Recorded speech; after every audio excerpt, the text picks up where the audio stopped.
Deer SSC, take question নিয়ে অনেক বেশি ভয়ভীতির মধ্যে রয়েছে। তাহলে আজকের ভিডিওটি শুধুমাত্র তোমার জন্য। আজকের ভিডিওতে আপু তোমাকে প্রিভিয়াস ইয়ারের একটি বোর্ড কোশ্চেন সলভের মাধ্যমে দেখিয়ে দিব কিভাবে খুব ইজিলি টেক কোশ্চেন সলভ করা যায়। তাহলে আসো দেরি না করে আমরা দেখি। আজকে আমরা সিলেট বোর্ড 2016টা সলভ করব। এখানে কি বলা হয়েছিল সিলেট বোর্ড 2016তে?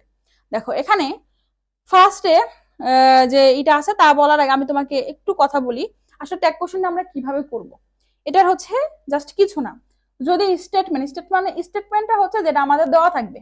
স্টেটমেন্ট যদি কি হয়, পজিটিভ হয়, তাহলে আমাদের ট্যাগটা হয়ে যাবে নেগেটিভ। মানে হচ্ছে অ্যাফার্মেটিভ হলে হয়ে যাবে কি নেগেটিভ। পজিটিভ বলো অ্যাফার্মেটিভ বলো সেম। স্টেটমেন্টটা যদি কি হয়, নেগেটিভ হয়, তাহলে আমাদের ট্যাগটা হয়ে যাবে কি অ্যাফার্মেটিভ আর পজিটিভ হয়ে যাবে। এখন এগুলো আমরা কি অনুযায়ী কিভাবে করব? যদি আমাদের অক্সিলারি থাকে, অক্সিলারি দিয়ে করবো আমরা, অক্সিলারি বার দিয়ে। যদি অক্সিলারি না থাকে সেক্ষেত্রে আমরা কি আনবো, টেন্স অনুযায়ী ডু, ডাস, ডিড, টেন্স এবং সাবজেক্ট অনুযায়ী আমরা বসাবো। গেল। জাস্ট এইটুকু তুমি যদি বুঝতে পারো, টেক কোশ্চেন তোমার 99% শেষ। আর বাকি 1% কি, লেট আস, হ্যাঁ, তারপর এগুলো থাকলে শ্যাল উই, লেট মানে এই টাইপ থাকলে যেগুলো হবে ওই এই দুই একটা রুলস মুখস্থ রাখতে হবে। বাট মেইন কনসেপ্ট হচ্ছে এইটা। তাহলে আসো দেখো, your letter gave me much pleasure, তোমার চিঠিটা আমাকে অনেক বেশি আনন্দ দিয়েছিল। বুঝো এটা পজিটিভ না নেগেটিভ, বাংলা করো। অনেক বেশি আনন্দ দিয়েছিল, না বোধক কিছু আছে নাই, তাহলে এটা পজিটিভ আছে। তাহলে আমাদের ট্যাগটা কি হয়ে যাবে, ট্যাগটা হয়ে যাবে হচ্ছে নেগেটিভ। ট্যাগটা কি হয়ে যাবে নেগেটিভ। আর 2 নাম্বার কনসার্ন আমাদের কি, অক্সিলারি ভার্ব আছে কিনা। দেখো তো এখানে আছে কিনা কোথাও, am, is, are, was, were, shall আছে, কিছু নেই। তাহলে আমাদের কি আনতে হবে, যে ডু, ডাস অথবা ডিড আনতে হবে। একটু পরে ইউর লেটার গ্যাপ, ভার্বের এখানে কোন ফর্ম আছে, V2 ফর্ম আছে, পাস্ট কি আছে, পাস্ট। তাহলে পাস্ট হলে আমরা কি আনি বলতো, ডিড আনি। কি আনি, ডিড আনি। তাহলে আমরা এখানে কি করব, ডিডন্ট, ডিডন্ট। তাহলে আর এখানে কি হয়ে যাবে, সাবজেক্টের প্রোনাউন ফর্ম। তাহলে ইওর লেটার, একটা চিঠি, চিঠির প্রোনাউন কি, ইট, ডিডন্ট ইট। আর সব থেকে ম্যান্ডেটরি হচ্ছে কোয়েশ্চেন মার্ক তোমাকে দিতেই হবে।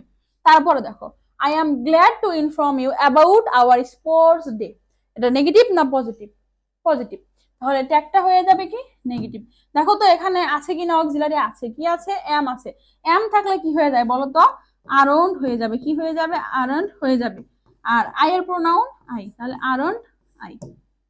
তারপরে দেখো, উই ডেকোরেটেড আবারও V2, we decorated the school campus colourfully, positive আছে তাই না, কি হয়ে যাবে নেগেটিভ হয়ে যাবে। এখানে বিভার্ব আছে, অক্সিলারি আছে নাই, তাহলে কি আনবো আমরা, যেহেতু V2 আগেই বের করে রেখেছি, ডিড আনবো। তাহলে ডিডন্ট, কি আছে, উই আছে না, উই এর প্রোনাউনটা we, didn't we, pronoun form.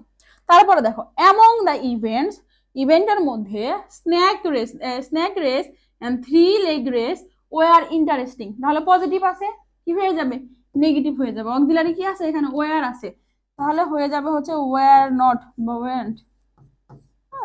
তারপরে দেখো এখানে কি আছে, স্নেক রেস এন্ড 3 লেগস, এটা কি আছে, সিঙ্গুলার না প্লুরাল আছে, সাবজেক্টটা আছে হচ্ছে প্লুরাল আছে, তাই না, সাবজেক্টটা আছে প্লুরাল। তাহলে প্লুরাল থাকলে আমরা কি লিখি, দে, দে আসবে। আবার আমরা হচ্ছে ওয়ার দেখেও বুঝতে পারি যে দে। তারপর দেখো, none could resist laughter watching this event, এটা দেখে কেউই হাসি থামিয়ে রাখতে পারেনি। কি আছে এটা, নানের থাকার কারণে নেগেটিভ হয়ে গেছে, তাহলে ট্যাগটা হয়ে যাবে কি পজিটিভ বা অ্যাফার্মেটিভ যেটাই বলো। এখানে কি আছে, কুড আছে, কুড, নান কেউ, তাহলে সবাইকে বুঝাইছে না, তাহলে কি হয়ে যাবে, দে হয়ে যাবে। তাহলে দেখো জাস্ট আমরা এই বেসিকটার জন্য কত ইজিলি সিলেট বোর্ড 16টা সলভ করে ফেললাম। তাহলে আজকে এই পর্যন্তই, আশা করি আপু তোমাকে ইজিলি বুঝিয়ে দিতে পেরেছি। তোমার সাথে আপুর আবার দেখা হবে পরবর্তী বোর্ড কোশ্চেন সলভিং ক্লাসে। ধন্যবাদ সবাইকে।